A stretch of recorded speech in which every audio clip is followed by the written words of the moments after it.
1947 August 15 ബ്രിട്ടീഷുകാരിൽ നിന്നും India സ്വാതന്ത്ര്യം നേടിയെങ്കിലും ഇന്ത്യയിൽ ഉൾക്കൊള്ളുന്ന കേരളത്തിലെ തലശ്ശേരിക്ക് ചേർന്നു കിടക്കുന്ന ഒരു നാടിനു സ്വാതന്ത്ര്യം ലഭിച്ചിരുന്നില്ല എന്നതും ചരിത്രമാണ്. മാഹി എന്ന് വിളിപ്പേരുള്ള മെയ്യഴി ആയിരുന്നു ആ സ്ഥലം. മാഹിയിലൂടെ സഞ്ചരിക്കുമ്പോൾ ഭൂരിഭാഗം കടകളും ലിക്കർ ഷോപ്പുകളാണെന്ന് കാണാം. കേരളത്തിനെ അപേക്ഷിച്ചു മദ്യത്തിനും പെട്രോളിനും മറ്റു സാധനങ്ങൾക്കും ടാക്സ് കുറവുള്ള നാടാണ്.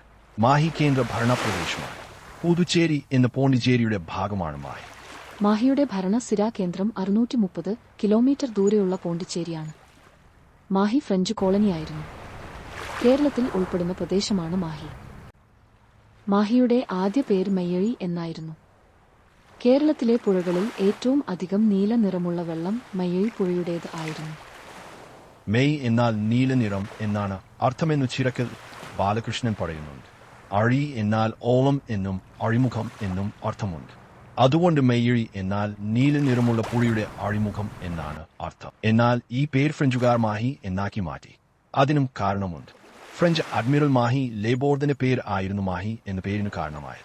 തലശ്ശേരിയുടെ തൊട്ടടുത്തുള്ള മെയ്യഴിക്ക് 3 ചതുരശ്ര കിലോമീറ്ററാണ് ആകെ വിസ്തീർണം. പശ്ചിമപർവ്വതനിരയിലെ വയനാടൻ മലകളുടെ പടിഞ്ഞാറെ ചെരുവിൽ നിന്നും ഉദ്ഭവിച്ച് തെക്ക് പടിഞ്ഞാറോട്ട് ഒഴുകി മെയ്യഴി പുഴ അറബിക്കടലിൽ ഒഴുകിച്ചേരുന്നു. സമുദ്രനിരപ്പിൽ നിന്നും 910 മീറ്റർ ഉയരെയാണ് ഉദ്ഭവസ്ഥാനം. വലിയ പോഷക നദികൾ ഒന്നും മെയ്യഴി പുഴയിൽ ചേരുന്നില്ല. ഇരുവശത്തു നിന്നും ഒഴുകിച്ചേരുന്ന നിരവധി ചെറുപുഴകളാണ് നദിയെ പരിപോഷിപ്പിക്കുന്നത്. നരിപ്പറ്റ്, വാണിമേൽ, എടച്ചേരി, കച്ചേരി, ഏറാമല, കാര്യാട്ട്, ഒളവിലം, കുന്നുമക്കര, അഴിയൂർ, മെയ്യഴി എന്നീ പ്രദേശങ്ങളിലൂടെയാണ് മെയ്യഴി പുഴ ഒഴുകുന്നത്. തലശ്ശേരിക്ക് 6 കിലോമീറ്റർ തെക്ക് മാറി മെയ്യഴി എന്ന സ്ഥലത്തുനിന്നും അറബിക്കടലിൽ നദി ചേരുന്നു. മെയ്യഴി പുഴയുടെ 22 കിലോമീറ്റർ ഗതാഗത യോഗ്യമാണ്. മെയ്യഴി പുഴയ്ക്ക് 54 കിലോമീറ്റർ നീളമുണ്ട്. 394 ചതുരശ്ര കിലോമീറ്ററാണ് മെയ്യഴി പുഴയുടെ നീർവാഴ്ച പ്രദേശത്തിന്റെ വിസ്തൃതി. മെയ്യഴി പുഴയിൽ ഒരു ജലസേചന പദ്ധതി പോലുമില്ല. 1725 ഡൊമിനിക് പേറോത്ത് ഫ്രഞ്ച് നാവിക സംഘം തലശ്ശേരിയുടെ 4 മൈൽ അകലെ സ്ഥിതി ചെയ്യുന്ന മെയ്യഴിയെ കടത്തനാട്ടു രാജാവിൽ നിന്നും പിടിച്ചെടുക്കുകയുണ്ടായി.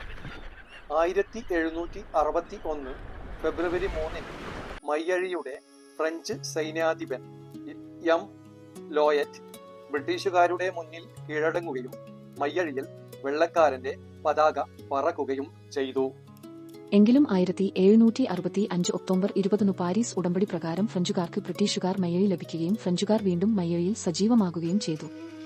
ഫ്രഞ്ച് കോളനിയായിരുന്ന മെയ്യഴിക്ക് പുറമെ ബംഗാളിന്റെ അടുത്തുള്ള ചന്ദ്രനഗര എന്ന ചെറിയ പ്രദേശവും ദക്ഷിണേന്ത്യയിലെ പോണ്ടിച്ചേരി, കാരക്കൽ, മെയ്യഴി എന്ന മാഹി, യാനം എന്നീ പ്രദേശങ്ങളും ഫ്രഞ്ചുകാരുടെ കയ്യിലായിരുന്നു.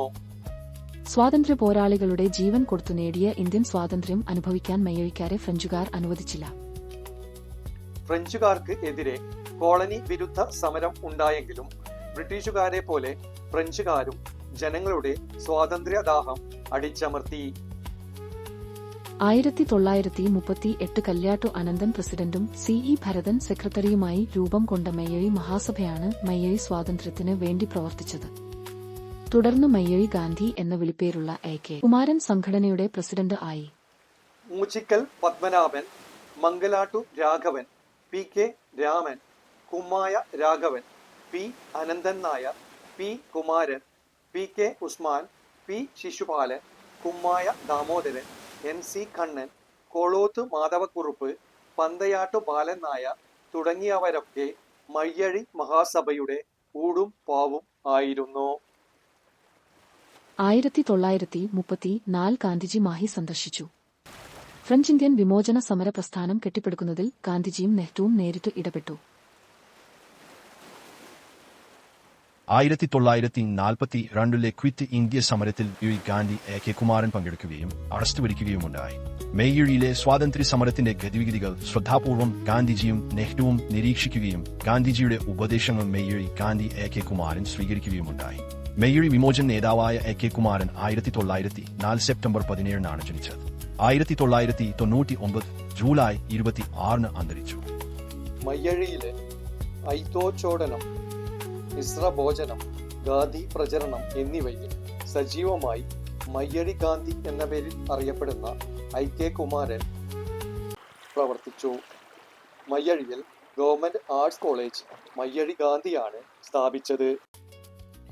ഫ്രഞ്ച് ഇന്ത്യ പ്രദേശമായിരുന്ന മയ്യഴിയിൽ ജനഹിത പരിശോധന നടത്താൻ സ്വതന്ത്ര ഇന്ത്യ ഗവൺമെന്റും ഫ്രഞ്ചുകാരും തമ്മിൽ 1948 ജൂണിൽ കരാർ ഉണ്ടാക്കി. ദേശീയവാദികളെ പരാജയപ്പെടുത്താൻ ഫ്രഞ്ച് സർക്കാരും ഫ്രഞ്ച് കൂട്ടാളികളും ശ്രമിച്ചു. ദേശീയ സമര പോരാളികൾക്ക് വോട്ടിംഗ് കാർഡ് നിഷേധിച്ചതിനെ തുടർന്ന് പോലീസ് സ്റ്റേഷനിലേക്ക് ജനങ്ങൾ മാർച്ച് ചെയ്തു. ധീരനായ കുമ്മായ രാഘവൻ നിരായുധനായി ഒറ്റക്ക് പോലീസ് സ്റ്റേഷനിലേക്ക് കയറി ആയുധം വെച്ച് കീഴടങ്ങുവാൻ പോലീസുകാരോട് ആവശ്യപ്പെട്ടു. പോലീസ് സ്റ്റേഷനിലേക്ക് ജനങ്ങൾ ഇരച്ചു കയറി. ജനങ്ങൾക്ക് മുന്നിൽ പോലീസുകാരോട് ആയുധം വെച്ച് കീഴടങ്ങി. മയ്യഴിയിലെ എല്ലാ ഫ്രഞ്ച് കാര്യാലയങ്ങളും ജനങ്ങൾ കീഴടക്കി. ഫ്രഞ്ച് പതാക താഴ്ത്തി അവിടെയൊക്കെ ഇന്ത്യൻ പതാക ഉയർത്തി. മയ്യഴിയുടെ ഭരണം ജനങ്ങൾ ഏറ്റെടുത്തു. IK കുമാരന്റെ നേതൃത്വത്തിൽ CE Bharathan, PK Raman, Mangalat Raghavan, M Bharathan, P Shishupala, P Ananthan Nair, P Kumaran എന്നിവർ അടങ്ങിയ 8-അംഗ മന്ത്രിസഭ രൂപീകരിച്ചു. മിലിറ്ററിയും പോലീസും മന്ത്രിമാരുടെ മുന്നിൽ പരേഡ് നടത്തി. മന്ത്രിസഭ സത്യപ്രതിജ്ഞ നടത്തി. ഈ സ്വാതന്ത്ര്യ സമരത്തിൽ പങ്കാളിയാകുവാനോ ആവശ്യമായ സഹായം നൽകുവാനോ ഇന്ത്യ ഗവൺമെന്റ് തയ്യാറായില്ല. മയ്യഴി ഗാന്ധിയായ IK കുമാരൻ പിടികൊടുക്കാതെ ഇന്ത്യൻ അതിർത്തിയിൽ ഒളിവിൽ താമസിച്ചു. തുടർന്ന് ദേശീയ നേതാക്കൾ മയ്യഴി വിട്ടു. സ്വാതന്ത്ര്യ പോരാളികളായ സർക്കാർ ജീവനക്കാർ മയ്യഴിയിലേക്ക് മടങ്ങിവന്നു ജോലിക്ക് കയറി. അവരെ ഫ്രഞ്ച് പോലീസ് അറസ്റ്റ് ചെയ്തു. നാലുതറയിലെ പള്ളൂർ ഫ്രഞ്ച് സ്കൂളിൽ അറബിക്ക് അധ്യാപനായിരുന്ന P. ഉസ്മാനെ ഫ്രഞ്ച് പോലീസ് അറസ്റ്റ് ചെയ്തു മൃഗീയമായി മർദ്ദിച്ചു. അദ്ദേഹത്തെ 5 വർഷം തടവിന് ശിക്ഷിച്ചു. അതുപോലെ കുമ്മായ ദാമോദരനെയും ശിക്ഷിച്ചു. 1954 April 9 PK Usman, NC Kannan എന്നിവർ ഇന്ത്യൻ ദേശീയ പതാക ഉയർത്തിപ്പിടിച്ച പ്ലക്കാർഡുമായി മയ്യഴിയുടെ ഹൃദയഭാഗത്ത് നിന്നും നീട്ടി വിളിച്ചു, ഫ്രാൻസേ കിത്തേ കിത്തേ, ഫ്രഞ്ചുകാർ ഇന്ത്യ വിട്ടുപോകുക. അവർക്കു പിറകിൽ മയ്യഴി ജനത അണിചേർന്നു. വലിയ ജനക്കൂട്ടമായി മാറി. എല്ലാവരും കൂടി നീട്ടിവിളിച്ചു, ഫ്രാൻസേ കിത്തേ കിത്തേ. ഫ്രഞ്ച് പോലീസുകാരും ഫ്രാങ്കോ ഇന്ത്യൻ കക്ഷികളും കൂടി സമരക്കാരെ മർദ്ദിച്ചു, അറസ്റ്റ് ചെയ്തു. വീണ്ടും ഉസ്മാനെയും NC കണ്ണനെയും 1 മാസം കഠിന തടവിന് ശിക്ഷിച്ചു. 1954 ഏപ്രിൽ 6 ചെറുകല്ലായി പിടിച്ചെടുക്കുവാൻ ഫ്രഞ്ച് ഇന്ത്യൻ കമ്മ്യൂണിസ്റ്റ് പാർട്ടി ശ്രമം നടത്തുകയുണ്ടായി.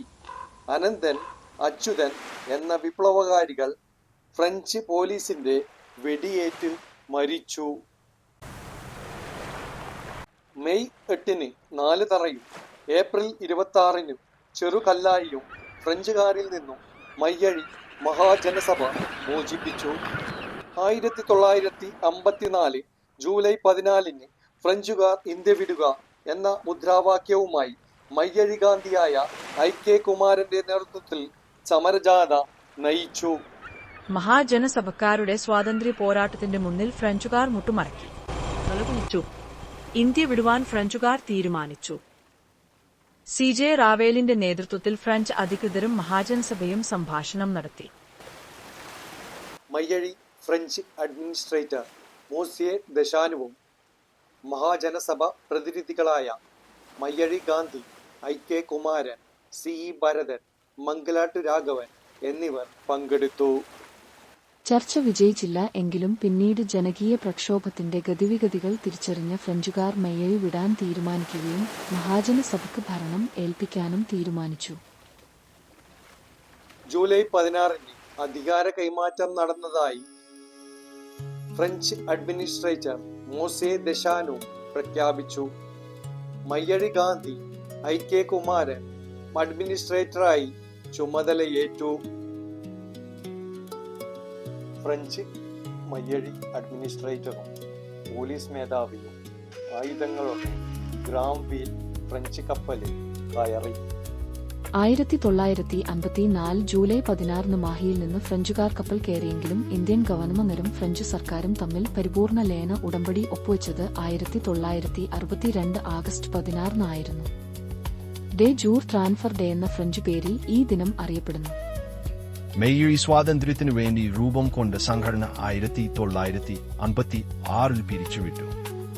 ഇന്ത്യൻ സ്വാതന്ത്ര്യ സമര കാലഘട്ടത്തിൽ സജീവമായും വിപ്ലവകരമായും സാഹിത്യകാരനായ വൈക്കം മുഹമ്മദ് ബഷീർ പങ്കെടുത്തതുപോലെ മയ്യഴി സ്വാതന്ത്ര്യ സമരത്തിൽ സാഹിത്യകാരനായ എം മുകുന്ദൻ പങ്കെടുത്തിരുന്നില്ല.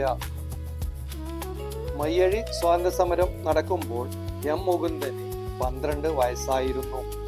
എങ്കിലും എം മുകുന്ദന്റെ നോവലായ മയ്യഴി പുഴയുടെ തീരങ്ങളിൽ മയ്യഴി സ്വാതന്ത്ര്യ സമരകാലം പറയുന്നുണ്ട്.